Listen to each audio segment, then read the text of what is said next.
Hey, you guys, I'm Chrissy, and we've made it. We made it to episode 3, and I've got some pretty juicy things to talk to you about today.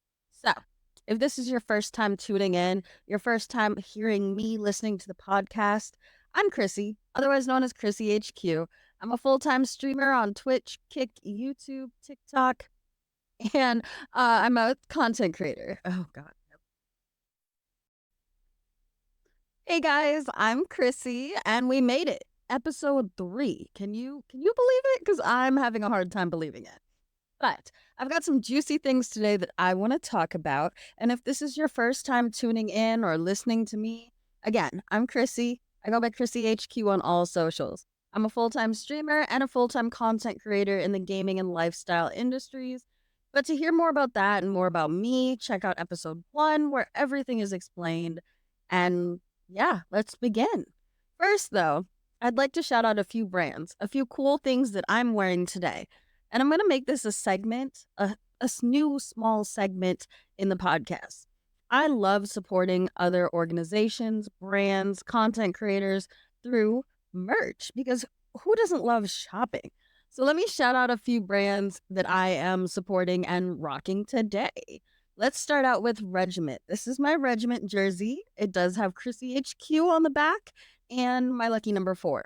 Regiment is America's largest military gaming community, and they really help with connecting the service members of the armed forces and veterans with games. They help them reconnect, go through different things. They do lots of charity work with gaming, and I think that's super cool. They definitely hold a special place in my heart because both of my parents were involved in the armed forces, and my dad is a paralyzed veteran from active Air Force duties. So I think it's super dope that they do a lot of things that help out with the PVA and just really cool stuff. You can see all of their different branches and sponsors and just different things. The jersey is super cool and it's like really comfortable too. And I like the colors.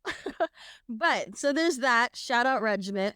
We also have my beanie. If you know me, you know I love beanies. So we have the Sister Shooters beanie. Sister Shooters is a Black woman FPS organization with a focus on esports and content creation education. Definitely some talent over there. So check them out. And yeah, that's who I'm rocking today. I'm excited. If you guys have any questions about these two brands, I will put it in the about me description for YouTube and for Spotify. I'll figure out how to tag them as well. So, back to the episode though. We're on episode 3, you guys. Episode 3. That's how many times I rage quit Valorant yesterday and then went back and did it again and proceeded to derank. But that's nonetheless. I've made it to episode 3 without quitting or being shut down or taking a break. And that's a huge win for me. As a content creator, I'm self employed. So I'm kind of in control of the whole thing, anyways. But for a lot of brands, that's not the case. A lot of people still work under others. And we're going to talk about a company that just went through a big cut. Twitch, one of like my main platform, where most of you have probably heard Chrissy HQ, Twitch. Twitch just laid off almost 500 employees last week. And I don't know if it's more shocking or if it's more concerning for those of us that are on the platform, but the next day the CEO went live and did a Q&A session and basically just addressed a bunch of issues that were going on. One of the biggest statements, though, that he had said, but after he thanked and acknowledged that Amazon has really helped the business out, he stated that Twitch is not profitable at this moment. June 6th, 2011, that's when Twitch started, and it's January 2024, and Twitch is still not profitable. It's kind of concerning. Now, I'm sure with COVID and the increase in content creators and streamers on the platform, I'm sure that that adds a lot to it. But that's kind of concerning. That's over a decade and still no profit. I love Twitch, but the lack of profit is very concerning. Where's the money going? That's a huge question. Where is the money going? And Twitch takes money from every creator, from subs and bits and ad revenue, and they run ads. They have ads permanently on the site, on the homepage, and things like that. And then they have brand deals like Prime Gaming. Those are all incomes for the company. So, where do you think that the money is going? Is it upkeep and maintenance of the servers and like website protection and security? All of that can be extremely expensive. And with the amount of content creators on the platform, I'm sure those have got to be astronomical numbers. But is that still like enough for them not to be making a profit? And did they lay off these employees because they were maybe overstaffed? Was that an option? I don't really know. And then how are they going to even solve this? I did a lot of research on Twitter and I read a lot of comments and a lot of opinions on Twitter. And a lot of people were saying maybe they should start like a subscription base for creators, though, for like features that we're already using, like emotes and VOD saving and having add ons for games. Maybe if they made us pay for those, it would help out a little bit. Now, this is going to be kind of an unpopular opinion, but I would not have a problem paying for some of the extras that we get on Twitch. I know Twitch Turbo is a thing that you can pay for, but that's also another like viewer thing. That's not really the creators paying. I believe so strongly in investing in my craft or investing in my business that if it's something I really wanted, I would pay for it. Also kind of depends on the price. I'm not choking out $49.99 a month, but like $5.99, $9.99. I would do something like that. And like I said, it's going to be interesting to see what they do. I'm curious as to what everyone else's opinions are. I'm not sure if it was, again, it was comforting that he was so open about how the business was doing, but very unsettling at the same time. So where do we go next? What happens to content creators now? On Twitch, especially. Like, what do we do? Again, the future can be exciting and unsettling, and we all saw the rise and the fall of Mixer, and now the birth of Live Space and Kick. So, what is the future of Twitch looking like? Drop down below in the comments what you think. I would love to know. And let's stay on topic about the future, right? Because you know how excited I get about the future of tech. The future of tech. Just now, CES in Las Vegas last weekend just was held, the Consumer Electronics Show, right? And man, I really wanted to go. I want to go all the time, but I thought I could make it this year and I didn't get it to make. I didn't get there. I didn't. But it's a big convention all about tech. And it even breaks it down. Space tech, sustainability, cybersecurity, vehicle tech, just a huge range of tech and consumer electronics. I'm a huge geek when it comes to those things, so I'm going to share with you guys some of the things that I feel like were the coolest that I read about. And hopefully one year I'll actually get to go and then I can do like a vlog series. That would be so cool. But let me just tell you about the things I've read about and looked up on YouTube and read in different articles. And let's start off strong though. Samsung, if you know me, you know I'm a Samsung lover. Every appliance in my home is a Samsung, except for, I almost said everything's a Samsung and then included TVs. But this TV over here was a gift, so it is not Samsung. But that's okay. That's okay. Back on topic. At CES, they had transparent TVs, they had folding TVs, they had an 8K projector, and more. But Samsung came in, they kind of killed the game with quality, right? They have the Samsung S95D OLED TV, which features a glare-free display, right? That's anti-reflecting. There's literally no other TV on the market right now that can compete with that. Price is high, but I think that's super cool. You can literally put it in the brightest room and not get a glare. You know those dream condos, or maybe it's just me that looks at those dream condos, but those dream houses with the big floor to ceiling windows and all the sunlight that you could desire, you could have that TV and have no glare, no problem. I think that's pretty cool. So here we got Samsung changing the game with the TVs. And then next after that, we had the Time Kettle X1. Now, the Time Kettle X1 is going to be amazing for people that travel, right? Business people, people that travel for leisure. What it is it's a real time translating device, right? Comes with headphones, there's no buffering, high accuracy. Again, great for all of us that love to travel. And yes, we can always use Google Translate, but this device itself fits in the palm of your hand, has a screen that displays transcripts of the conversation so you can read it, and you can wear it in real time to hear it in your ear being translated.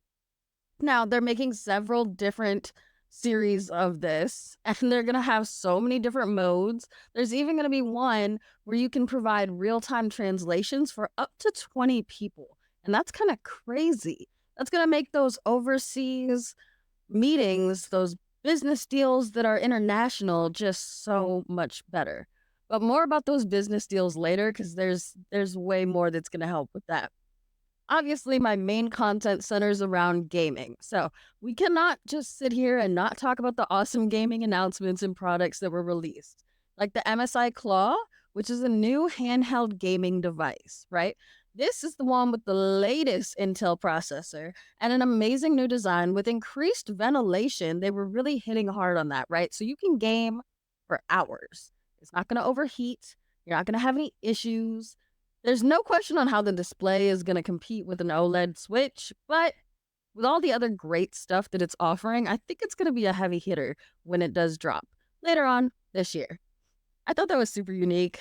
I collect game consoles, and I want to really get into the handheld ones, and I think I'm going to definitely check that one out. I have the Switch, and it would be super cool to like do a comparison. So stay tuned. That might be coming. But speaking of how unique that product was, here's another product that I think is super unique. It's currently available. It is the Mintails Smart Dog Collar. Now, funny thing, I just had a birthday a couple of days ago, and I plan on getting a dog. I've been planning on getting a dog, and I love smart home tech items, things that make my life easier or assist with different things. This dog collar is kind of like a smartwatch or a Fitbit, but just for your pet, right? It's got all the fitness aspects as well as a dog location tracker, so you don't need like air tags or the Samsung tag also attached to your dog. It's got all of that. It also has a very important feature where it has the ability to detect early symptoms of heart disease. That could potentially save your dog's life. And I think that's super interesting, especially for new pet owners, or I've had pets, but it's been a while, right? And as much as I really want a pet, I'm scared. I'm just scared of every little thing that could possibly happen. And something like this, I feel like would make it 10 times easier just to be aware when something might happen. I like that. I really enjoy it. Now, the Mini Tails Smart Dog Collar was recognized as a CES 2024 Innovative Award in the Artificial Intelligence category, since it is all through AI that the collar can like detect your dog's walking and sleeping and eating and just everything. And like I said, right now it's currently out. It's $99. It does require a subscription fee like monthly, but what doesn't? And you can do like a yearly payment thing too. That's for like 200 some dollars. But either way, we all play for Netflix, Hulu, Spotify. An extra subscription is not going to kill us, especially if it's going to help our best furry friends. At least that's what I think. So, like I said, for my birthday, I'm planning on getting myself a pooch, and I'm definitely going to be getting this collar as well with the pooch. It's on the shopping list. It's going to happen. I didn't look up what colors they have, though, and I kind of would like to know that. But that's okay. Like I said, all in the first episode, the second episode, and now part of this episode, I love the future of tech. I love the idea that there are going to be different items available that can help us in our day to day lives and just with daily tasks and living. But like I said, back to the business people, they are now going to have something that's going to help out with the hybrid office setting or the home work from home setting. You know, at CES, they announced the Holo Connect HoloBox. It's a plug and play system. And if you were a gamer or whatever, you know what plug and play means.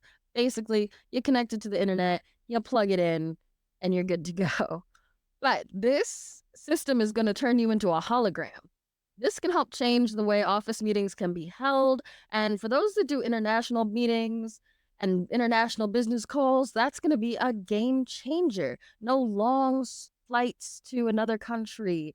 No more having to plan out when you got to be somewhere for meetings with certain people. I know fashion designers, y'all do that a lot. You have to fly to Paris and have week-long meetings. Now you can be a hologram.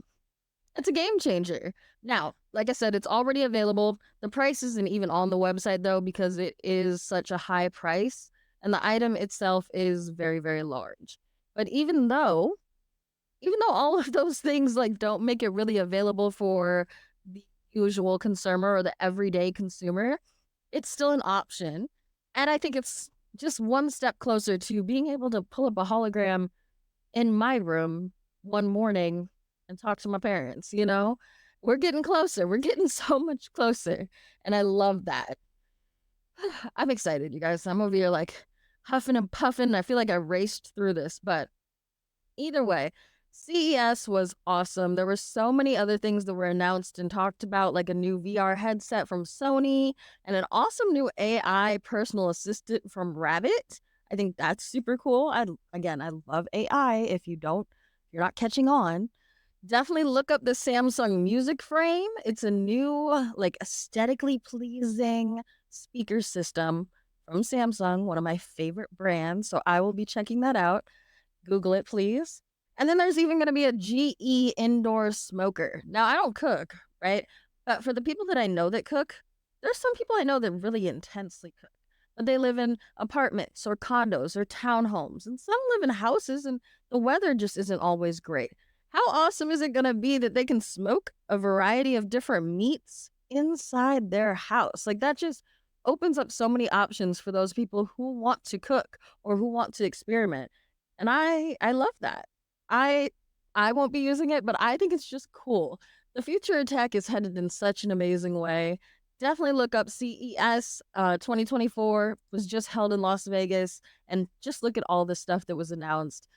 Hopefully one year I can go, and I cross my fingers that I can vlog it for you guys, because that would be the most amazing vlog ever, and I would probably cry at an experience like that. I hope you guys check out everything I've talked about and more, and some of the new tech that will hit the market. And don't forget to leave a comment, like this podcast, and I'll be back next week talking about some more stuff. Thanks, guys.